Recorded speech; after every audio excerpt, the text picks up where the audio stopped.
آئین ان اصولوں کو کہتے ہیں نا جس کی ریاست پابند ہوتی ہے، اس کو متعین بھی کرتا ہے، اس کو محدود بھی کرتا ہے۔ یقیناً مقدس ترین چیز ہے جمہوریت میں۔ ہمارا بنیادی ڈھانچہ جو آئین کا ہے اس کے اندر دو ایسی شقیں ہیں جو کہ سرین خلاف ہیں اسلامی احکامات کے۔ ریاستی ادارے تھے، ان کا کیا کردار رہا؟ وہ مقتدر حلقے ہیں، وہ طاقت والے ہیں، تو ان کو سزا کون دے؟ ایک ادارہ اس نے آ کے کوشش کی کہ میں وہ یوسرپ کر لوں طاقت۔ بسم اللہ الرحمن الرحیم۔ السلام علیکم ناظرین، آپ دیکھ رہے ہیں پروگرام زمانہ گواہ ہے اور میں ہوں آپ کا میزبان ڈاکٹر حافظ محمد حسیب اسلم، اور آج ہمارے ساتھ شریک گفتگو ہیں جناب ایوب بیگ مرزا صاحب، مرکزی ناظم نشر و اشاعت اور ترجمان تنظیم اسلامی، اور ان کے ساتھ موجود ہیں جناب رضا الحق صاحب، ریسرچ اسکالر تنظیم اسلامی۔ ناظرین، ہم اپنے اس پروگرام میں پاکستان کی معاشی صورتحال پر بھی بات کرتے ہیں اور سیاسی صورتحال پر بھی بات کرتے ہیں۔ آج ہم انشاءاللہ آئینی صورتحال پر بات کریں گے۔ آئین ہوتا کیا ہے، اس کو سمجھنے کے لیے مختصر آپ یہ سمجھ لیجئے کہ کسی بھی معاشرے کو چلانے کے لیے قانون کی ضرورت ہوتی ہے، اور قانون کو بنانے اور اس کو نافذ کرنے کے لیے ریاست کی ضرورت ہوتی ہے، اور ریاست بھی کچھ اصول و ضوابط کی پابند ہوتی ہے جن اصول و ضوابط کو مد نظر رکھتے ہوئے وہ قانون بناتی اور نافذ کرتی ہے۔ ان ہائر اصولوں کو آئین کہا جاتا ہے۔ اور جس طرح قانون کے بارے میں کہا جاتا ہے کہ جس طرح ماں ہے وہ بچے کو پیدا تو کر سکتی ہے، جان تو سکتی ہے لیکن مار نہیں سکتی، اسی طرح قانون بنایا تو جا سکتا ہے لیکن بنانے والے بھی اس کو توڑ نہیں سکتے۔ لیکن ہماری تاریخ اس حوالے سے بڑی عجیب رہی ہے، ہم شاید قانون بناتے ہی اس لیے کہ اسے توڑ دیں۔ آج ہم انشاءاللہ اس پر تفصیلی بات کریں گے کہ پاکستان کی آئینی صورتحال جو آج یہاں کھڑی ہے، جو کہ تاریخ میں ہمیں کبھی دیکھنے کو نہیں ملی، تو آج ایسی صورتحال کیوں ہے؟ کیا ہمارا شروع سے یہی وتیرہ رہا ہے؟ اور ہم نے آئین کب بنایا، کیسے بنایا، اور اس کے ساتھ کیا کیا کھلواڑ کیا، اور آج ہم کہاں پہنچ چکے ہیں؟ جی ایوب صاحب، آپ بتائیے کہ جمہوری طرز حکومت جو آج ایک جدید ریاست کا جو تصور سامنے آیا ہے، اس میں آئین جو ہے یہ ایک ہائیسٹ ایک دستاویز ہوتی ہے، اور تمام جو سٹیک ہولڈرز ہیں ریاست کے بھی اور مختلف جو اسٹیٹ کے لوگ ہیں وہ اس کو ایک انٹچڈ ایک اینٹیٹی کے طور پر سمجھتے ہیں اور اس کو ایک تقدس دیتے ہیں۔ تو پاکستان میں اس کی تاریخ کیا رہی ہے؟ کب اس کو کیسے ہم نے بنایا ہے اور پھر اس کے ساتھ کیا ہوا ہے؟ بسم اللہ الرحمن الرحیم۔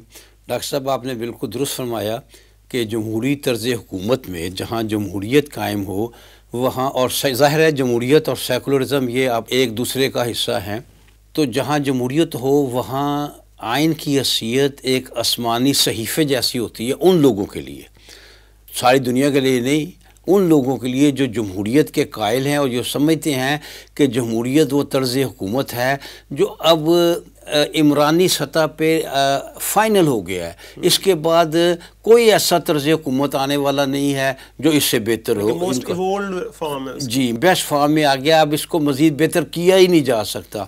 ان لوگوں کے نزدیک آئین جو ہے وہ یقیناً جو ہے اس کا یقیناً مقدس ترین چیز ہے جمہوریت میں، اس کو نہیں چھیڑا جا سکتا۔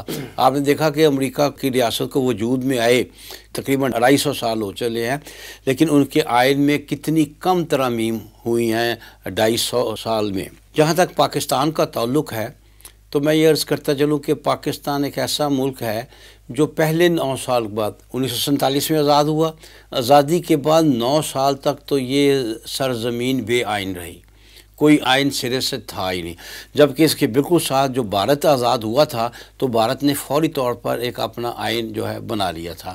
پاکستان 9 سال تک آئین نہ بنا سکا، اس کی ایک خاص وجہ ہے۔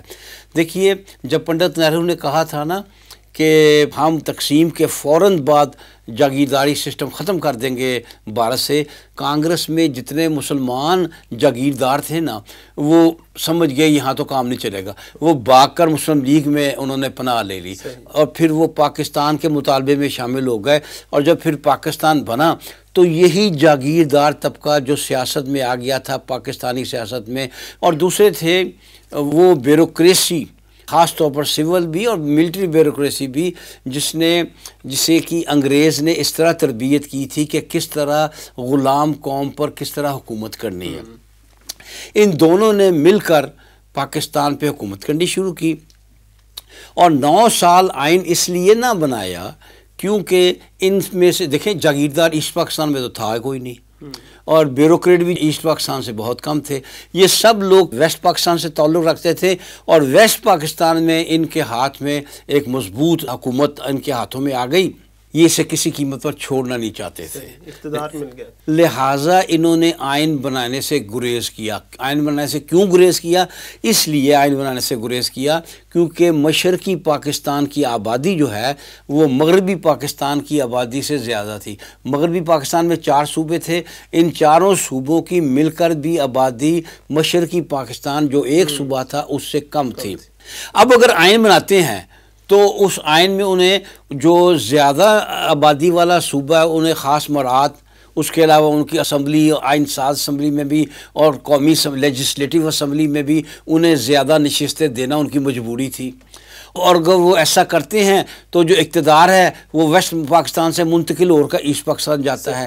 لہٰذا 9 سال اس تذبذب میں گزر گئے کہ کیا سکیم بنائی جائے کہ ویسٹ پاکستان کے اندر یہ لوگ اپنے کنٹرول میں اقتدار کو رکھ سکے۔ اس کا انہوں نے ایک حل نکالا، وہ یہ کہ انہوں نے ویسٹ پاکستان میں صوبے ختم کر کے اسے 1 یونٹ بنا دیا اور یہ قرار دے دیا کہ پاکستان 2 یونٹس پہ مشتمل ہے، ایک یونٹ ہے ایسٹ پاکستان اور ایک یونٹ ہے ویسٹ پاکستان، دونوں کو آئین میں مساوی حقوق حاصل ہو گئے کیونکہ دونوں یونٹس ہیں۔ یہ دیکھ کر جانسا تو 30 ستمبر 1955 کو انہوں نے 1 یونٹ بنا دیا۔ جب 30 ستمبر 1955 کو انہوں نے 1 یونٹ بنا دیا تو اب 6 ماہ میں آپ دیکھیے 23 مارچ 1956 کو آئین پاکستان بن گیا۔ تو یہ پہلا آئین تو یوں بنا، وہ آئین جو تھا وہ اندرون ملک لوگوں کے مفادات کو پورے کرتا تھا لیکن بیرونی قوتیں اس سے راضی نہ تھیں اس آئین کے ساتھ۔ لہٰذا 1958 میں پاکستان میں ایک کو ہوا، فوج نے کو کر دیا، اور ایک پھر 1962 میں آئین بنا، وہ فوجی جرنیل نے بنایا جس کا نام ایوب خان تھا، جو لیاقت علی خان کے امریکہ کے دورے کے نتیجے میں آگے آیا تھا۔ یہ آئین ابھی 28 سال کی عمر کا تھا اور اس کو کے نتیجے میں آئین جو تھا نا 56 کا اسے بالکل ملیا میٹ کر دیا گیا، ختم کر دیا گیا، فوجی بوٹوں تلے آ کر وہ دم توڑ گیا آئین۔ اچھا ڈاکٹر صاحب، اس کو ایسے کہہ سکتے ہیں کہ چونکہ آئین ان اصولوں کو کہتے ہیں نا جس کی ریاست پابند ہوتی ہے، تو اب وہ مقتدر طبقہ جس کا آپ نے ذکر کیا ہے وہ کچھ اصول و ضوابط کا پابند نہیں ہونا چاہ رہا تھا پہلے 9 سال تو، اور پھر جب اس نے کچھ اصول و ضوابط بنائے بھی تو پھر بھی اس کے نہیں، میں سمجھتا ہوں اس کی اندرونی سے زیادہ جو حقیقی بات ہے اندرونی سے زیادہ بیرونی معاملات تھے۔ بیرونی قوتیں کچھ چاہتی تھیں، کچھ اور چاہتی تھیں، اور وہ ایوب خان جو سن 51 کے دورے میں سامنے آیا تھا وہ ان کے مفادات کو سرو کر رہا تھا، تو اسے مارشل لا لگا دیا گیا 58 میں۔ بیرونی قوتوں کو ہمارے آئین سے کیا مسئلہ تھا؟ بھائی آئین سے کیوں مسئلہ نہیں تھا؟ ان کو ایسے بندے کی ضرورت تھی، ایسے بندے کی ضرورت تھی جو آئین کا پابند نہ ہو اور بلا چوں چرا ان کے مفادات کا تحفظ کرے، سیاسی اور خارجی سطح پر جس طرح وہ چلائیں وہ چلے۔ لہٰذا انہوں نے وہ آئین ختم کریں گے تو ایوب خان آئے گا نا، اگر آئین ختم نہیں کریں گے تو آرمی چیف کیسے آئے گا؟ لہٰذا انہوں نے آئین ختم کرا کے آرمی چیف کو لے آئے ایوب خان کو، وہ اس نے مارشل لا لگا دیا۔ دوسرا مارشل لا لگانے کے بعد آئین ختم کیا نا، ایسے تو نہیں کہ آئین پہلے ختم ہوا تو پھر مارشل لا لگ گیا۔ یہ مارشل لا سے آئین خود بہت ختم ہو گیا۔ مارشل لا کا مطلب کیا تھا کہ مارشل کا لا اب روٹین کا لا نہیں رہا، اب مارشل کا لا آ گیا ہے، اب فوجی کا لا ہے، یہی مطلب تھا نا مارشل لا کا۔ تو سن 58 میں مارشل لا آ گیا جس کے نتیجے میں 56 کا آئین خود بہت ختم ہو گیا۔ جنرل ایوب خان نے حکومت سنبھالنے کے بعد بعض اندرونی سطح پہ اچھے کام کیے، لیکن اس نے 1962 میں پاکستان کا دوسرا آئین دیا گیا۔ یہ 1962 میں آیا اور بیسک ڈیموکریسی کے اصول پر بنایا گیا، اور وہ تقریباً 80,000 کے قریب منتخب نمائندے تھے جنہوں نے آئین بنایا، لیکن یہ اصلاً فرد واحد کا بنایا وہ آئین تھا اور اسی کے گرد گھوم تھا۔ اس 62 کے آئین کا یہ معاملہ یہ ہوا کہ جب ایوب خان کا زوال آیا تو اس نے اس کے اپنے آئین کے مطابق اس کو اقتدار منتقل کرنا تھا اسپیکر کو، لیکن اس نے اپنے ہی آئین کی خلاف ورزی کرتے ہوئے اسپیکر کی بجائے نئے آرمی چیف کو اقتدار منتقل کر دیا۔ اس سے 1962 کا آئین بھی وفات پا گیا۔ اچھا بیگ صاحب، 1973 کے آئین کے بارے میں کچھ بتائیں۔ دیکھیے 1973 کا جو آئین ہے نا وہ فال آف ڈھاکہ کے بعد ہوا، جب پاکستان 2 لخت ہو گیا، انڈیا سے جنگ ہوئی، شکست ہوئی اور پاکستان 2 لخت ہو گیا، تو اب جو پاکستان رہ گیا نا اسے کہتے بھی تھے واٹ ریمینز آف پاکستان، تو وہ اس کو ویسٹ پاکستان کہا جاتا تھا۔ اس وقت بھٹو جو ہے مین پارٹی کا سربراہ وہی تھا، اس نے پھر کوششیں کی اور وہ پہلی دفعہ اس میں کوئی شک نہیں بھٹو نے بڑے سنسیئرلی ایک متفقہ آئین بنانے کی کوشش کی. وہ ہر سیاسی جماعت کے پاس گیا, انٹلیکچوئلز کے پاس گیا, ان سے مشورے لیے, اسٹیک ہولڈرز کو اس نے کانفیڈنس میں لیا اور 1973 کا ایک متفقہ آئین بنا. کسی سیاسی بڑی یا چھوٹی جماعت نے اس آئین سے اختلاف نہیں کیا تھا, چند افراد نے کیا تھا. وہ چند افراد نجی طور پر انڈیویجولز نے اختلاف کیا تھا, ان انڈیویجولز نے اس پر دستخط نہیں کیے, لیکن پاکستان کی تمام چھوٹی بڑی سیاسی جماعتوں نے 1973 کے آئین کو متفقہ آئین وہ سمجھ کر اس پر دستخط کر دیا. اس پر ہم ابھی آتے ہیں کہ اس 1973 آئین کے ساتھ کیا ہوا, لیکن میں رضا الحق صاحب سے پوچھوں گا کہ رضا الحق صاحب دیکھیں, آئین کے بارے میں یہ سمجھا جاتا ہے کہ وہ ریاست کو جوڑ کر رکھنے والی چیز ہوتی ہے, وہ ریاست کے عوام کی محافظ ہوتی ہے, اس کے عوام کے جو حقوق ہوتے ہیں ان کی محافظ ہوتی ہے, اس کے جو بیسک رائٹس ہیں وہ آئین انہیں دیتا ہے نا. کیونکہ دیکھیں یہی جدید ریاست میں ایک اسٹیٹ اور جو ایک انڈیویجول ہے اس کے درمیان جو حقوق و فرائض کا توازن ہے اس کو قائم کرتا ہے آئین. تو اب یہ تو کہا جاتا ہے کہ وہ انسانی حقوق کا جو عوام ہے اس کے انسانی حقوق کا خیال رکھتا ہے آئین, لیکن کیا یہ بھی درست ہے کہ اس آئین کی حفاظت جو ہے وہ بھی عوام ہی کی ذمہ داری ہوتی ہے؟ کیونکہ اگر عوام اس آئین کے پیچھے نہیں کھڑی ہوگی اسٹرانگلی تو پھر کوئی بھی طاقتور آئے گا اور اس آئین کا وہی حلیہ کر دے گا جو ہم کرتے آئے ہیں.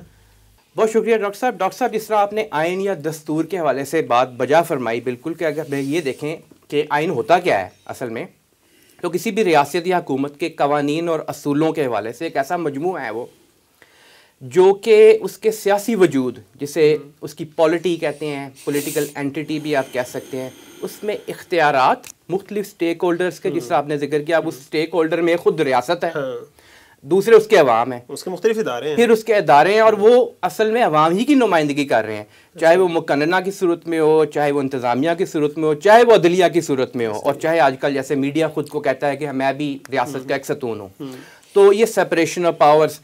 لیکن وہ جو اختیارات ہیں اور ان کی جو کام ہے کرنے کے, کارکردگی کہہ سکتے ہیں, فرائض جنہیں آپ کہہ سکتے ہیں, اس کو متعین بھی کرتا ہے, اس کو محدود بھی کرتا ہے. یہ دونوں چیزیں آئین کے اندر موجود ہوتی ہیں, اپنی حدود میں رکھتا ہے, اپنی حدود میں رکھتا ہے. اچھا, یہاں پہ یہ بحث بھی آتی ہے کہ جو کانسٹیٹیوشنلزم کی بحث آج کل ہوتی ہے کہ آئین پسندی, اس میں کچھ نیگیٹو کانسٹیٹیوشنلزم کی طرف جاتے ہیں, کچھ پازیٹیو کانسٹیٹیوشنلزم کی طرف جاتے ہیں. نیگیٹو کانسٹیٹیوشنلزم سے مراد یہ ہوتا ہے کہ آئین کو ہر صورت میں اس کی لیٹر کے اوپر, یعنی کہ جو لکھ دیا لفظ میں آئین کے الفاظ کے اندر, ان سے آپ 1 انچ بھی ادھر ادھر نہیں ہو سکتے. اچھا, ہم یہ عام طور پہ ترقی پذیر ممالک جو ہیں اور پاکستان جیسے ممالک, یہاں ہم اپنے آئین کی بات جب کرتے ہیں تو ہم یہ دیکھتے ہیں کہ لیٹر آف دی لا کو وہ بہت زیادہ کنسیڈریشن دی جاتی ہے. لیکن پازیٹیوزم یہ ہوتا ہے کہ آپ نے بہرحال عوام کی بہبود کے لیے اور عوام کے لیے زندگی آسان بنانا اس ریاست میں اصل مقصد یہ ہے. اور ہم اپنے اگر اسلامک پرسپیکٹیو سے بھی دیکھیں تو کچھ شرائط جو ایوالو ہوئی ہے آپ کے, جو جیسا کہ بیگ صاحب نے بھی حوالہ دیا کہ جو ایک عمرانی معاہدہ ہے جو کہ ریاست اور اس کے عوام کے درمیان ہے, ایک معاہدہ ہے, اس میں کچھ اخلاقی اہمیت کی چیزیں بھی شامل ہیں. جس طرح ہمارا آرٹیکل 31 ہے آئین کا, وہ اسٹیٹ کو اس بات کا پابند بناتا ہے کہ عوام کے لیے ایسے حالات, ایسے اس کے لیے اپرچونٹیز پرووائڈ کرے گا کہ وہ اپنی اسلامی تشخص کے مطابق زندگی کو گزارنے میں اس کے لیے آسانی ہو سکے. یہ ایک اخلاقی سطح پر بھی ایک بات کی جا رہی ہے, آلدو یہ پاکستان کے آئین میں جو پرنسپلز آف پالیسی ہوتا ہے وہاں پہ آ جاتا ہے, آپریشنل جو آئین کا حصہ وہاں پہ نہیں آ رہا تھا, وہ ایک علیحدہ بحث ہے. اسی کی آپ مثال ایک دیکھ سکتے ہیں کہ یہ جو فیڈرل شریعت کورٹ نے ابھی حال میں سود کے خلاف فیصلہ دیا ہے, تو ایک تو آئینی پیچیدگی ہیں کہ آئینی پیچیدگی کے مطابق یہ کہاں پہ فال کرتا ہے, کیا فوری طور پہ عمل درآمد کیا جا سکتا ہے, نہیں کیا جا سکتا ہے. لیکن ایک یہ ہے کہ کیا یہ ملک جو کہ اسلام کے نام پر قائم ہوا, جس کے اندر ہمارا آرٹیکل 2A جو ہے وہ یہ بڑے واشگاف الفاظ میں کہتا ہے کہ حاکمیت اعلیٰ اللہ تعالیٰ کی ہے اور کوئی جو قانون سازی قرآن و سنت کے منافی نہیں ہو سکتی, اور پھر یقیناً اس میں عوام کی مشاورت اپنی جگہ موجود ہے. لیکن ان چیزوں کو حاصل کرنے کے لیے جو کانسٹیٹیوشنل پازیٹیوزم ہے وہ یہ کہے گی کہ جیسے بھی حاصل کیا جائے ان کے اندر پیرامیٹرز کے اندر رہتے اصل میں تو عوام کے فلاح و بہبود کے لیے حاصل کرنا ہے. اس میں ان کی دنیاوی بینیفٹس کی بات بھی آئے گی کہ معیشت کو بہتر کرنے کے لیے کرپشن کا خاتمہ کریں, رشوت کا خاتمہ کریں, سودی معیشت کا خاتمہ کریں, اور پھر اخروی نجات کی بات بھی یقیناً اس کے اندر ہی آئے گی. ہمارا آئین جو ایک اسلامی ریاست یا وہ جو اسلام کے نام پر قائم ہوئی, اس کا تھوڑا سا دوسروں سے مختلف یوں بن جاتا ہے. لیکن اس میں کوئی شک نہیں کہ وہ اسٹیک ہولڈرز, عمرانی معاہدہ, اخلاقیات وہ اپنی جگہ پہ ہیں. اور ہم نے دیکھا ماضی قریب میں ترکی کے اندر جب کو کرنے کی کوشش کی گئی, تو ترکی کا کو کیا تھا؟ ایک ان کا کانسٹیٹیوشن ہے جس کے اندر یہ لکھا ہوا ہے کہ ایک طریقے سے حکومت اور ریاست کا نظم و نسق چلانا ہے. صحیح. ایک ادارہ اس نے آ کے کوشش کی کہ میں وہ یوسرپ کر لوں طاقت, لیکن عوام ایک دم سامنے آ کے کھڑے ہو گئے کہ نہیں, ہم اس چیز کو قبول نہیں کریں گے. عوامی شعور کو بیدار کرنا انتہائی اہم ہوتا ہے. جب عوامی شعور بنتا ہے تو پھر آپ کے چاہے جو ممبرز آف اسمبلی ہیں, مقننہ کے لوگ, وہ بھی خود کو عوام کے خادم بھی سمجھتے ہیں, عوام میں سے بھی سمجھتے ہیں. جو آپ کی انتظامیہ ہے وہ بھی یہ نہیں محسوس کرتی ہے, یوں نہیں اپنے آپ کو پریزنٹ کرتی کہ یہ عوام تو نیچ لوگ ہیں اور ہمارا کام ان کے اوپر حکومت کرنا ہے. وہ یہ سمجھتے ہیں کہ ان کو فلاح و بہبود کے, ان کی ہیلپ کرنا, ان کو پرووائڈ کرنا, ان کو اسسٹنس دینا, یہ ہماری ذمہ داری ہے بنیادی. اور وہ اپنے حدود و قیود کو بھی سمجھتے ہیں کہ ہم نے ان حدود و قیود کے اندر رہ کے کام کرنا ہے. یہی پھر اسٹیبلشمنٹ کی بات بھی آ جاتی ہے کہ وہ بھی پھر انٹرفیئر نہیں کرتی. سیاستدان 100 اس کو بلاتا رہے, وہ انٹرفیئر نہیں کریں گے کیونکہ ان کو حدود و قیود متعین ہوں گے. بہرحال کہا تو یہ جاتا ہے کہ یہ ایک یوٹوپیا کی بات ہے, لیکن ہم جو ڈیولپڈ ممالک جن میں ہمیں کہتے ہیں ان میں یہ دیکھتے ہیں, وہاں نہ سیاستدان آواز دیتا ہے کہ آ کے میری مدد کرو, دوسرے کو گراؤ اور مجھے بٹھاؤ, اور نہ دوسری جو طاقتیں ہیں وہ ایسے داؤ پیچ کھیلتی ہیں کہ وہ ایک نیچے ہو اور دوسرا اوپر ہو. سوشل کانشیسنس لیول پر ہوتا ہے. سوشل کانشیسنس کا عوام میں ڈیولپ ہو جانا یہ اوور ٹائم ہونا بھی چاہیے. اور میرے خیال میں گزشتہ یوں کہہ لیں کہ 1 سال کے دوران خاص طور پہ بہت زیادہ ڈیولپ ہوا بھی ہے. اس میں سوشل میڈیا کا بھی کردار ہے, اور اس میں کوئی شک نہیں کہ ایک چیز جب اپنے ارتقائی مراحل میں اوپر جا رہی ہوتی ہے تو کچھ جگہوں پہ شکست و ریخت بھی ہوتی ہے. یہ ایک نیچرل پروسیس ہوتا ہے. کچھ جگہ بریک ڈاؤنز ہوتی ہیں اور اس کی جگہ دوسری طاقتیں توانا ہوتی ہیں. تو بہرحال پورا اب جو حاصل کلام وہ یہ ہے کہ آئین ایک لیونگ بریدنگ چیز ہے. وہ ممالک جہاں پہ جمہوریت نہیں بھی ہے طرز حکومت, وہاں بھی ایک شخص کا اپنا آئین چل رہا ہوتا ہے. کوئی بھی دنیا کا شخص, چاہے وہ بادشاہ ہو, چاہے وہ چائنا یا روس کی طرح کی ایک سنگل پارٹی کا طاقتور مرکز و محور والی حکومت ہو, وہ کبھی یہ نہیں کہتے کہ ہم عوام کو نچوڑ کر اپنے لیے حکومت کر رہے ہیں. کہتے وہ یہی ہے کہ ملکی مفاد میں اور عوام کے مفاد میں. ہمارا جو طے شدہ ایک طریقہ ہے اور یہ جو اسلامی مشاورت کا اسلامی ایک طریقہ اس کے قریب تر ہے, تو اس میں عوام کی بھی ذمہ داری ہے کہ وہ اپنا ایک ایکٹیو رول پلے کریں اس آئین کو حفاظت کرنے کے لیے بھی, اس کی عملداری میں بھی. اچھا, اب ہمارے پاس 2 باتیں آ گئی نا. ایک تو یہ کہ عوام کے جو شعور ہے, سیاسی شعور ہے, اس کا ملی شعور ہے, اس کی اپنی جگہ اہمیت ہے اور وہ اس کا فقدان بھی ہمارے ہاں ہے. اور دوسری طرف جس طرح بیگ صاحب اشارہ کر رہے تھے کہ ایک مقتدر طبقہ ہے جو اپنے آپ کو کسی اصول ضوابط کا پابند نہیں ہونا چاہتا, خود کو پابند نہیں کرنا چاہتا. اچھا بیگ صاحب, اب آپ سے میں پوچھتا ہوں کہ 1973 کا آئین جیسا تیسے بن گیا, اس کے بعد سے اب تک اگر ہم دیکھیں تو یوں محسوس ہوتا ہے کہ شاید اس پر عمل کرنا ہم نے ضروری سمجھا ہی نہیں, جس کی وجہ سے ہم یہاں تک پہنچے. تو آپ کیا سمجھتے ہیں کہ کب آئین شکنی کا معاملہ ہوا, اور اس میں بالخصوص جو ریاست کے مختلف ادارے تھے ان میں سے جتنے بھی اسٹیبلشمنٹ ہے, عدلیہ ہے, سیاستدان ہے, ان کا کیا کردار رہا ہے, کب کس کا کیا کردار رہا؟ عوام کا جو شعور والی بات ہے وہ تو ہمارے سامنے آ گئی, رضا اللہ صاحب نے جس طرح رکھی, لیکن جو ریاستی ادارے تھے ان کا کیا کردار رہا؟ یقیناً ڈاکٹر صاحب یہ ایک روایتی سی اور روٹین کی بات ہے کہ ساری قوم کا قصور ہوتا ہے, ساری قوم اس کی ذمہ دار ہے. لیکن بہرحال جتنے کسی کے اختیارات ہیں, جتنے کسی کے پاس طاقت ہے, اتنا وہ ذمہ دار ہے. 1973 کا آئین جب بن گیا تو اس کے بعد سب سے پہلا کام تو یہ ہوا کہ وہ ذوالفقار علی بھٹو صاحب جو بڑے دھڑلے سے اور بڑے زوردار انداز سے کہہ رہے تھے کہ میں نے متفقہ آئین بنوایا ہے, یہ میرا بہت بڑا کارنامہ ہے, انہوں نے چند مہینوں میں یا 1 سال کے اندر 7 ترامیم کر دی. اس میں جب 7 ترامیم اس میں کر دی اس آئین میں, تو پہلی بات ہے وہ متفقہ کہاں رہا وہ آئین. پھر یہ کہ وہ ایک سلسلہ چل نکلا ان ترامیم کے بعد معاملہ خاصا جو ہے وہ جسے متنازع ہو گیا اور اپوزیشن اور حکومت جو ہے وہ آپس میں ہر وقت جو ہے رہتے تھے، دست و گریباں رہتے تھے. بالآخر 7 ترامیم کر دی اور اس میں اپوزیشن کو بالکل آن بورڈ نہ لیا، جس پر ظاہر ہے وہ پھر اس طرح کا متفقہ آئین نہ رہا نا. اور پھر اب یہ ایک سلسلہ شروع ہو گیا محاذ رائی کا اپوزیشن اور حکومت کے خلاف. تو 73 کا آئین بحال چلتا رہا، لیکن پھر جب تحریک نظام مصطفیٰ چلی اور وہ بھٹو پہ کے خلاف ایک محاذ ایک بن گیا، تو اس کا نام تحریک نظام مصطفیٰ رکھا گیا، اگرچہ وہ آپ نے بالکل درست کہا کہ وہ اصلاً وہ اینٹی بھٹو تحریک تھی. اور اس کا نتیجہ یہ نکلا کہ بھٹو رخصت ہو گیا، ضیاء الحق آ گئے. جب ضیاء الحق کے آنے کا مطلب ہی یہ ہے کہ آئین ایک دفعہ پھر اچھا یہاں ایک فرق ہے ایوب خان کے ماشاء اللہ کا اور ضیاء الحق کے ماشاء اللہ کا. ایوب خان نے آئین کو ختم کر دیا تھا، آئین کو تیغ کر دیا تھا. ضیاء الحق نے آئین کو ختم نہیں کیا، یہ ایک نیا کام ہوا.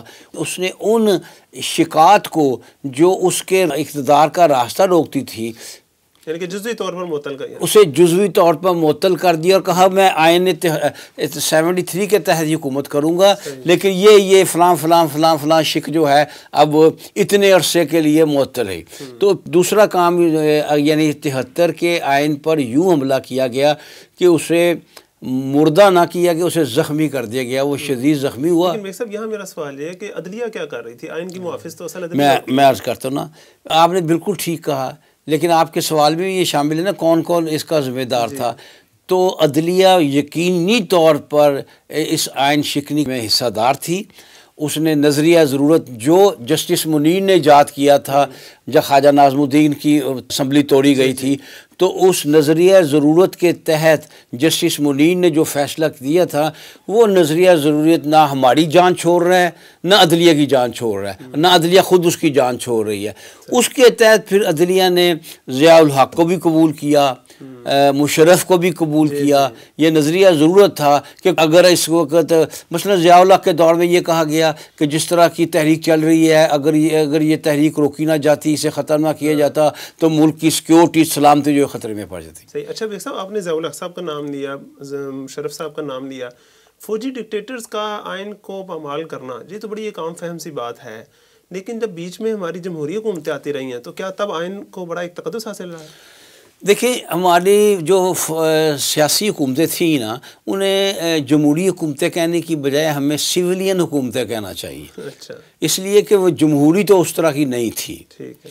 اگر ایک طرف ضیاء الحق نے 8ویں ترمیم کر کے صدر کو یہ اختیار دے دیا کہ جب چاہے اسمبلی توڑ دے، تو اس کے مقابلے میں نواز شریف نے کیا کیا؟ اسی شک کو دوبارہ واپس لایا. اب ایک بار پھر صدر کا یہ اختیار ختم ہو گیا کہ وہ اسمبلی نہیں توڑ سکتا.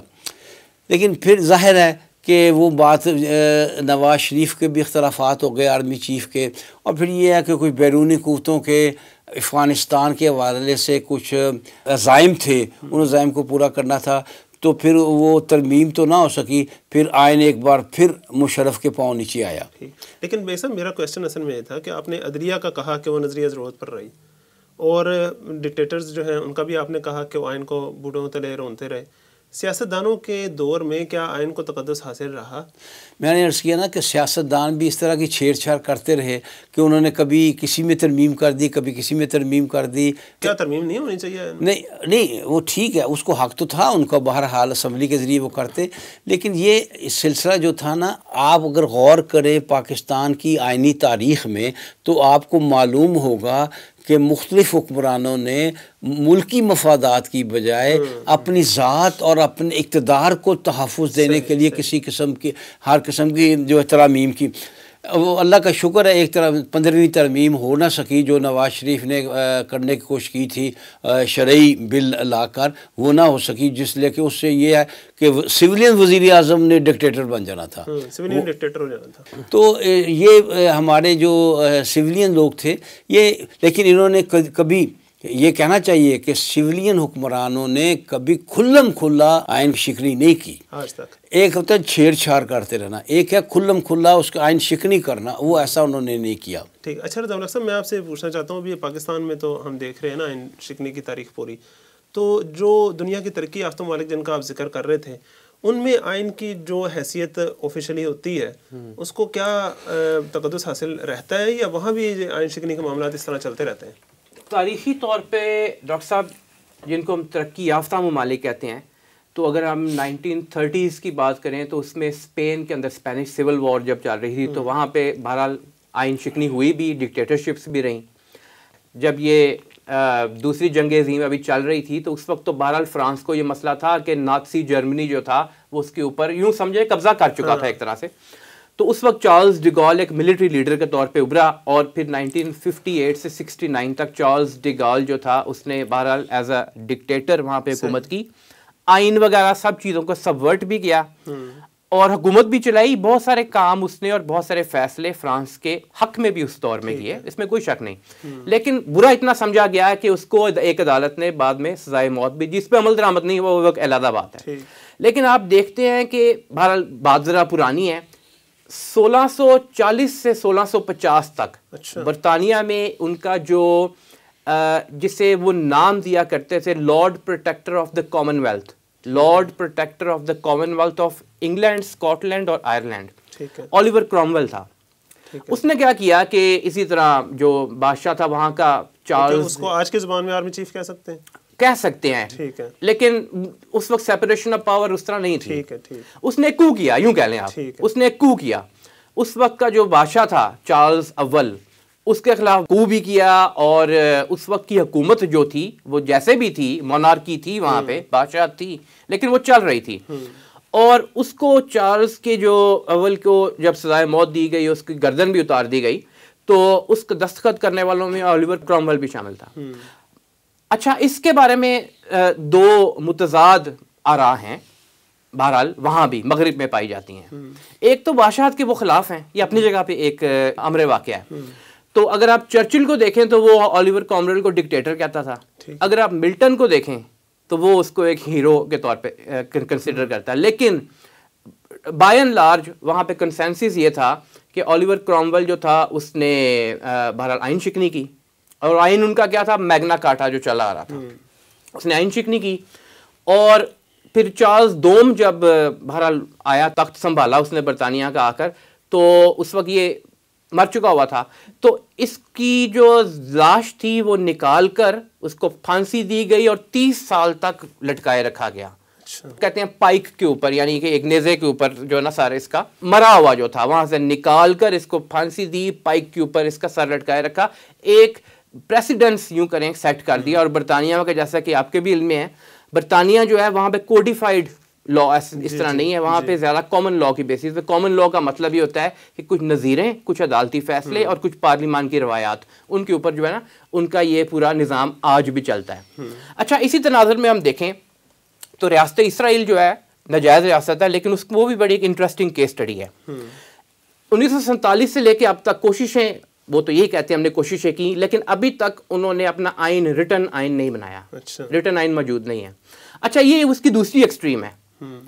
برطانیہ کا آئین بہت فلوئڈ ہے، اس لیے کہ وہاں جب چاہیں آپ کانسٹیٹیوشنل امینڈمنٹ کر دیں، اس لیے کہ کانسٹیٹیوشن تو ہے نہیں، وہ تو چلنا ہی نظیروں کی بیسس پہ ہے یا عدالتی فیصلوں یا پارلیمانی روایات کی بیسس پہ.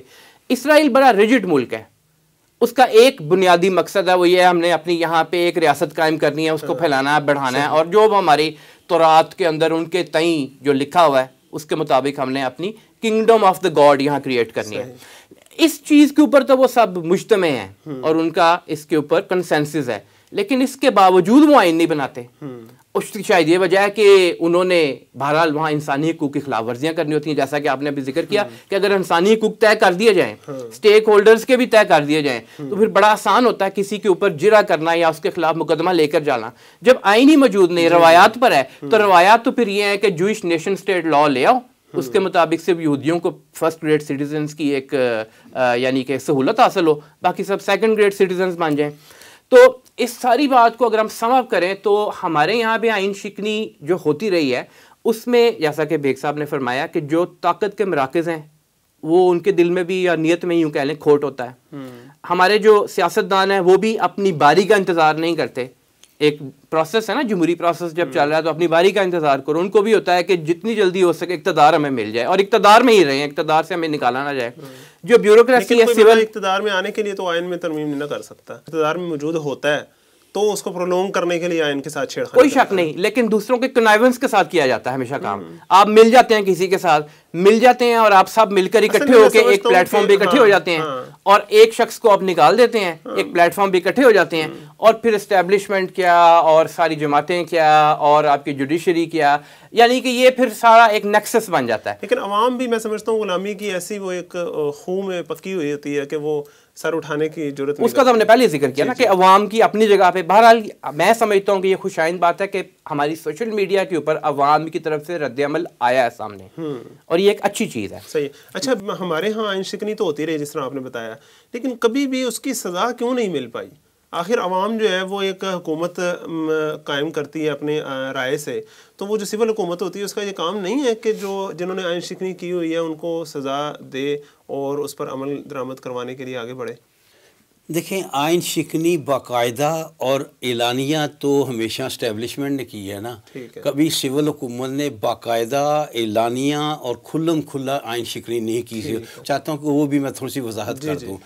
لہٰذا وہ مقتدر حلقے ہیں, وہ طاقت والے ہیں, تو ان کو سزا کون دے؟ اور پھر یہ کہ وہ اس معاملے میں جسے کہتے ہیں نا پیٹی پڑا, اس کا بہت خیال رکھتے ہیں. آپ نے دیکھا نا کہ مشرف کے خلاف مقدمہ چلا تو وہ عدالت کی طرف جا رہا تھا تو راستے میں گاڑی موڑ دی گئی, اسے عدالت جانے نہیں دیا گیا. وہ مقتدر قوتوں نے زبردستی گاڑی کا راستہ تبدیل کر دیا اور وہ بجائے عدالت میں جانے کے وہ اپنے گھر چلا گیا اور اس پر مقدمہ نہیں چل سکا. لیکن بعد میں مقدمہ چلا اور بعد میں اسے سزائے موت بھی پشاور ہائی کورٹ نے دی, اور پشاور ہائی کورٹ نے بھی کچھ سزائے موت دی, لیکن اس نے بھی کچھ زیادتی کا معاملہ کیا جو باہر چھوڑی اس بات کو. لیکن اس پر عمل درآمد تو نہیں ہوا. عمل درآمد نہیں اس لیے نہیں ہوا کہ وہ پھر باہر بھاگ گیا اور پھر واپس ہی نہیں آیا, اور اسے فوجی اعزاز دیا گیا جب اس کو بعد میں. یہی ہمارے ہیں نا کہ وہ پھر عرضکاروں کو جو پیٹی پڑاؤں کو جو سہولت دی جاتی ہے, جو ان کا ساتھ دیا جاتا ہے, اس نے بھی بڑا بیڑا غرق کیا ہے نا. لیکن اب میں آنا چاہتا ہوں سول حکومتوں کی طرف کہ ہماری سول حکومتوں نے کبھی اصل قصور تو انہی کا اس طرح بنتا ہے کہ عوام تو ان کو بیچتی ہے نا, عوام تو ان کو محافظ بنا کر اپنے آئین کا اور اپنے حقوق کا محافظ بنا کے ان کو چنتی ہے. ٹھیک ہے, ان کا بنتا ہے کہ ان کا قصور بھی ہے. جب ان کی اپنی اخلاقی قوت ہی کوئی نہیں ہوگی تو پھر ایسے ہی ہوگا. بس یہی بات ہے نا, اخلاقی قوت نہیں ہوتی اس وجہ سے ہو جاتا ہے. لیکن بہرحال وہ تھپڑ مار کر چھین لیتے ہیں نا قوت, جو قوت والے ہیں, مقتدر حلقے جو ہیں. جب اگر فرض کریں کوئی سیاستدان اتنا ہی فرض کریں خیر خواہ ہوتا ہے عوام کا اور زبردستی اس سے کوئی چیز چھین لی جاتی ہے, تو وہ دوبارہ سے عوام میں کیوں نہیں آتا؟ جس طرح ابھی رضا اللہ صاحب کی بات مثال دے رہے تھے ترکی کی, کہ ترکی کے صدر کا ساتھ ہونے لگا, بات ٹھیک ہے. دیکھیں, میں اس کی مثال دیا کرتا ہوں. اصل میں بات یہ ہے کہ مارشل لا کے بارے میں, فوج کو اختیارات دینے کے بارے میں ہمارے جو سیاستدان ہیں نا اور ہمارے جو فوجی قوت والے ہیں نا, وہ ان کا رشتہ وہی ہے جو راشی اور مرتشی کا ہوتا ہے. ایک رشوت دینے والا ہے, ایک رشوت لینے والا ہے, دونوں کا قصور ہے اور دونوں ایک دوسرے کو پروٹیکٹ کرتے ہیں. میں چاہتا تھا کہ ذرا تھوڑے سا سویلین حکومت کے بارے میں. ہماری کسی سویلین حکومت نے آج تک کھلم کھلا اعلانیہ طور پر آئین سے بغاوت نہیں کی. اچھا, آپ پاکستان کی تاریخ دیکھ لیں, کہیں بھی نہیں کی. چھپ کر بالواسطہ انداز میں ہیلا سازی سے کچھ نہ کچھ ہو گئی ہو, لیکن کھلم کھلا اعلانیہ نہیں ہوئی. آج ہم جس دور سے گزر رہے ہیں اس وقت, بڑی بدقسمتی کی بات ہے کہ پہلی مرتبہ پاکستان میں ایک سول حکومت کھلم کھلا اعلانیہ طور پر آئین شکنی کر رہی ہے. مثال کے طور پر اگر مثال دوں تو یہ پنجاب اور کے پی کی 2 اسمبلیاں جو ہیں وہ تحلیل ہوئی ہیں. آئین میں واضح طور پر لکھا ہوا ہے کہ جب اسمبلیاں تحلیل ہو جائیں, اگر وقت سے پہلے ہوں تو 90 ڈیز میں, اور اگر بر وقت ہوں تو 60 ڈیز میں وہاں الیکشن کرائے جائیں. اور اس میں کوئی ابہام نہیں ہے, ان میں کوئی کا کہ کی نہیں ہے کہ یہ ہو تو وہ ہو. صاف صاف لکھا گیا, اور یہاں تک لکھا گیا ہے کہ اگر وقت کا صوبے کا گورنر یا ملک کا صدر جو ہے وہ اسمبلی کی تحلیل کو تسلیم نہ کرے تو اسمبلی خود بخود تحلیل ہو جائے گی، اس کے دستخطوں کی گورنر یا صدر کے کسی قسم کے دستخطوں کی ضرورت ہی نہیں ہے۔ 48 گھنٹے گزرنے کے بعد وہ مدت ختم ہو جائے گی اور وہ اسمبلی خود بخود ختم ہو جائے گی۔ اتنے واضح ہونے کے باوجود اس وقت جو پنجاب کی اسمبلی اور کے پی کی اسمبلی جو ہے وہ تحلیل ہے، لیکن اس وقت ملک میں سول حکومت ہے۔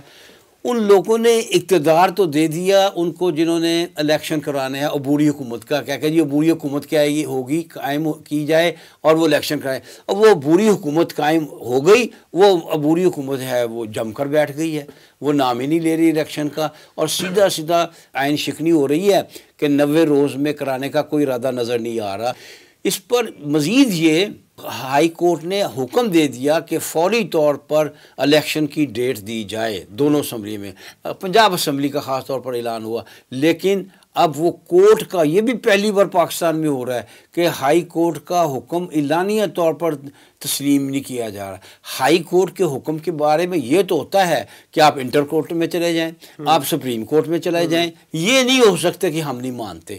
یہ پاکستان کی تاریخ میں پہلی مرتبہ ہوا ہے، اور میں آپ کی خدمت میں عرض کر رہا ہوں یہ انتہائی تشویشناک ہے، یہ کسی بہت بڑے آئینی بحران کو جنم دے دے گا۔ اور اگر آئین کے ساتھ یہ سلوک ہوا اس متفقہ آئین سے جو بہرحال 73 کا اب تک چل رہا ہے، اس کو 50 سال ہو گئے، اس کے ساتھ اگر یوں کیا گیا تو کوئی سانحہ ہو سکتا ہے۔ ہم نے دیکھا ہے پاکستان کی تاریخ دیکھیں، جب بھی آپ کسی بڑی پارٹی کو اقتدار دینے سے انکار کریں، 71 میں جس طرح ہوا ہے، 71 میں سے، تو اس کے دو نتیجے نکلتے ہیں۔ یا تو وہ پارٹی جو ہے وہ اپنی اس اکثریت کی بنیاد پر زبردستی اقتدار لے لیتی ہے، زبردستی سے مراد ہے الیکشن میں اتنی اکثریت سے جیتی ہے کہ آپ کے پاس کوئی راستہ ہی نہیں رہتا، وگرنہ یہ ہے کہ کوئی سانحہ اس طرح کو ہو جاتا ہے جیسا کہ 71 میں ہوا تھا۔ آئین سے یہ کھلواڑ نہ کیا جائے، آئین جو راستہ بتاتا ہے کہ الیکشن کرائے جائیں اس طرح الیکشن کرائے جائیں، اور جو پارٹی جیتے، آئین ممکن ہے موجودہ حکومت ہی جیت لے تو اس کو جو ہے اقتدار منتقل کیا جائے۔ اچھا رضا اللہ صاحب، آپ ابھی سوشل میڈیا کی بات کر رہے تھے، اب جس طرح قومی صورتحال جو بن چکی ہے ایوب ایک صاحب بتا رہے ہیں، اور اس طرح کی صورتحال میں سوشل میڈیا کے ذریعے عوام کے اندر جس طرح آپ بتا رہے تھے کہ ایک شعور کی کیفیت بھی پچھلے سال میں سامنے آئی ہے، تو آپ کو کیا لگتا ہے یہ دونوں چیزوں کا بیک وقت سامنے آنا، قومی شعور کا معاملہ بھی اور ساتھ آئین کے ساتھ اس طرح جو کھلواڑ والا معاملہ ہے یہ بھی، تو یہ دونوں چیزیں کسی خطرے کا پیش خیمہ نہیں ہو سکتی؟ دونوں صورتیں نکل سکتی ہیں۔ ایک تو یہ کہ عوامی شعور جو ہے اگر وہ اس کو ڈائریکشن نہ دی جائے، صحیح راستہ نہ دیا جائے تو وہ نقصان دہ بھی ہوتا ہے، جس طرح عرب سپرنگ کے اندر ہم نے دیکھا، وہاں پہ بہت زیادہ کھل کے بات سامنے آئی تھی اور تبدیلی کا ہی نعرہ تھا وہاں بھی، اور تبدیلی کے نعرے کے بعد ہوا یہ کہ ان ممالک کے مفادات کے خلاف گیا اور وہ شکست و ریت کا شکار ہو گئے۔ آپ کے سامنے لیبیا کی بھی ایگزامپل ہے، سیریا کی بھی ہے، ایجپٹ کی بھی ہے، ہجوم تھا، تو ڈائریکشن ایک چاہیے ہوتی ہے۔ لیکن ساتھ یہ کہ عوامی شعور اگر بیدار ہوتا ہے تو وہ دونوں فریقوں کے لیے بہرحال میں تو یہ سمجھتا ہوں کہ ایک ایسا معاملہ ہوتا ہے کہ ان کو اپنے دے شوڈ مینڈ دیئر ویز، ان کو اپنا راستہ جو ہے وہ درستی کی طرف لے جانا چاہیے۔ ہم نے دیکھا حالات کے نزاکت کو سمجھنا نہیں، اس کی وجہ یہ ہے، دیکھیں نا، جس وقت سابقہ وزیر اعظم کی حکومت ختم کی جا رہی تھی تو اس وقت ہم نے دیکھا کہ انہوں نے بھی ایک ایسا فیصلہ کیا جو آئین کے خلاف تھا، کورٹ میں گیا، کورٹ نے اس کو، اور سب کے کہتے تھے کہ آئین کے خلاف فیصلہ ہے، لیکن اس کو کبھی سرپرائز کا نام دیا گیا، کبھی کہا گیا کہ لیٹس پلے ود اٹ، تو وہ چیز بھی عوام نے پک کی، سمجھی۔ پھر ایک ضمنی الیکشن میں انہوں نے موروثی سیاستدان اور سیاست کو آگے بڑھانے کے لیے کینڈیڈیٹ فیلڈ کیا، ڈالا، عوام نے اس کو ریجیکٹ کر دیا۔ انہی کے دور میں عوام سمجھدار ہے، عوام جانتی ہے اب اس وقت اس دور کے اندر، سوشل میڈیا کے دور کے اندر جتنا ان کے تک انفارمیشن پہنچتی ہے وہ خود بھی ان کا ذہن ہوتا ہے اور اس کے یقیناً پازیٹیو اثرات سامنے آتے ہیں، لیکن ڈائریکشن صحیح ہونے کی ضرورت ہے۔ اور یہ ڈائریکشن ایسا نہیں ہے کہ کوئی ہم تو پہلے اس کے مخالف ہیں کہ اسٹیبلشمنٹ ڈائریکشن دے گی کہ نہیں یہ راستہ ہے اس کے ذریعے کرو یا وہ قدغن لگائے گی، نہیں، ایسا نہیں ہے۔ جو بھی صحیح ڈائریکشن ہے اس کو پرووائڈ کرنا اصل میں اصولی طور پہ، کیونکہ اسلام کے نام پہ قائم ہونے والا ملک ہے، کچھ چیزیں تو انٹچبل ہیں، وہ تو ٹچ کی جا ہی نہیں سکتی۔ جس طرح ہم اپنی آئین کی بات کرتے ہیں نا، ہمارا بنیادی ڈھانچہ جو آئین کا ہے اس کے اندر دو ایسی شقیں ہیں، ایک آرٹیکل 45، ایک آرٹیکل 248، جو کہ سریعاً خلاف ہیں اسلامی احکامات کے۔ یعنی یہ کہ صدر کو اختیار ہے کہ وہ معاف کر دے سزا، یہ اسلامی تعلیمات کے خلاف ہے۔ اور دوسرا یہ کہ جو گورنرز ہیں اور جو اعلیٰ عہدوں پہ لوگ ہیں ان کو استثناء ان کو حاصل ہے، یعنی وہ کورٹ ان سے جواب طلبی نہیں کر سکتی۔ یہ دو چیزیں۔ اس کے علاوہ تو ہمارے پاس بیسک سٹرکچر اور ڈھانچہ موجود ہے۔ اب کویسچن یہ ہے کہ نمبر ایک، وہ چیزیں جو کہ آئین ایک دوسرے کا چور دروازہ بنتی ہے ان کو امپلیمنٹ کرنے کے لیے، اور جس طرح ہم نے دیکھا ججز کیس کے اندر بھی وہ بات سامنے آئی تھی کہ جسٹس نسیم حسن صاحب نے کہا کہ کوئی ایک آئین کا آرٹیکل دوسرے کے اوپر حاوی نہیں ہے۔ تو ہم تو یہ چاہتے ہیں کہ یہ جو ہمارا آبجیکٹیو ریزولوشن ہے آرٹیکل 2A، اس کو سب کے اوپر حاوی کیا جائے، سب کے اوپر طاقتور بنایا جائے۔ اور سیکنڈلی وہ کہ جو نیشنل لیول پہ فیصلے سازی کرنی ہوتی ہے انتظامی امور کے حوالے سے، مثلا آپ کا جو ایک سول لا ہے، ایک دیوانی لا ہے، قوانین ہے کچھ، اسی طرح آئلی قوانین ہیں، آپ کے پولیس کے لاز، آپ کے فوج جاری قوانین ہیں، وہ ہمارے انگریز کے دور سے چلتے آ رہے ہیں۔ یعنی کہ آئین کے مطابق جو قانون سازی کا کام ہے وہ تو ہم نے کیا وہ نہیں کیا۔ ان دو چیزوں کو ٹھیک کر کے پھر ہم درست ڈائریکشن پہ چل سکتے ہیں۔ اور پھر یہ سوشل میڈیا وغیرہ، یہ اس سے ڈرنے کی ایسی ضرورت نہیں ہے، اس کو پھر اگر صحیح ڈائریکشن پہ جا کے استعمال کیا جائے گا تو عوامی شعور کو بڑھانے کے لیے ہی یہ استعمال ہوگا۔ ٹھیک ہے۔ میں صرف رضا الحق صاحب کی بات میں صرف ایک بات کروں گا کہ بالکل ٹھیک نشاندہی انہوں نے کی ہے کہ گزشتہ حکومت میں ایک اسمبلی کی کارروائی میں ایک اگر غیر آئینی نہیں تو بہت بڑی غیر قانونی کام ہوا تھا جو اس وقت کے ڈپٹی اسپیکر نے کیا تھا۔ لیکن اس میں بھی ایک بات پھر ہوئی کہ جب اعلیٰ عدلیہ نے اس کے خلاف فیصلہ دیا کہ یہ رولنگ غلط ہے، یہ رولنگ درست نہیں ہے، یہ قانون کے خلاف ہے، تو اس فیصلے کو تسلیم کیا گیا۔ اس وقت جو صورتحال ہے وہ یہ ہے کہ عدلیہ کے فیصلے کو بھی تسلیم نہیں کیا جا رہا۔ عدلیہ کہہ رہی ہے کہ الیکشن کمیشن تاریخ دے، گورنر تاریخ دے، لیکن نہ الیکشن کمیشن تاریخ دے رہا ہے نہ گورنر تاریخ دے رہا ہے۔ کام دونوں نے غلط کیے، انہوں نے اس کو انجام تک نہیں پہنچایا، یہ اب انجام تک اس غلط کام کو پہنچا یعنی کہ وہ اس پر اڑے نہیں، لیکن اب اگر اس پر اصرار کیا جائے گا اور اڑا جائے گا تو اس کے نتائج خطرناک ہوں گے۔ جی بہت بہت شکریہ جناب ایوب بیگ مرزا صاحب، اور بہت بہت شکریہ جناب رضا الحق صاحب۔ جی ناظرین، جی ہم اس کے قومی اثرات کے اوپر بات کر رہے تھے آئین شکنی کے، لیکن اسلامک پرسپیکٹیو میں بھی اگر آپ چیز کو دیکھیں تو یہ ایک بہت بڑا عہد ہے آئین کا، اور آئین کی پاسداری کا سارے حلف اٹھاتے ہیں اللہ کو حاضر ناظر جان کر، اور جب اس عہد شکنی کی جاتی ہے تو یہ ایک بڑا سویر معاملہ ہوتا ہے۔ اور قرآن مجید اس بارے میں سورہ نحل میں فرماتا ہے اعوذ باللہ من الشیطان الرجیم وَأَوْفُوا بِعَهْدِ اللَّهِ إِذَا عَاهَدتُّمْ وَلَا تَنقُضُوا الْأَيْمَانَ بَعْدَ تَوْكِيدِهَا وَقَدْ جَعَلْتُمُ اللَّهَ عَلَيْكُمْ كَفِيلًا، اور عہد کو پورا کرو، اللہ کے عہد کو جب تم عہد کر چکو، اور اپنی قسموں کو مضبوط کرنے کے بعد توڑ نہ دیا کرو جبکہ تم اللہ کو کفیل بنا چکے ہوتے ہو، اللہ کو گواہ بنا چکے ہوتے ہو اس کے اوپر۔ تو اللہ کو حاضر ناظر جان کر جب ہم کوئی عہد کرتے ہیں اور پھر اس عہد کو توڑتے ہیں تو پھر اللہ کی طرف سے بھی اس کی سزا قوم پر آتی ہے۔ اللہ تعالی ہمیں قومی سطح پر عہدوں کی پاسداری کرنے والا بنائے، اور تبھی ہم آئین جیسے ایک بڑے عہد کی پاسداری کر سکیں گے۔ اور اللہ تعالیٰ سے دعا ہے کہ ہماری ریاست کے جو تمام سٹیک ہولڈرز ہیں ان کو اور عوام الناس کو اس پر متفق ہونے کی توفیق عطا فرمائے۔ ناظرین، یہ تھا آج کا پروگرام، اور اگلے پروگرام تک کے لیے اجازت دیجیے۔ ہمارا ایڈریس ہے media@tanzeem.org۔ اپنے فیڈ بیک سے ضرور آگاہ کیجیے گا۔ اللہ حافظ۔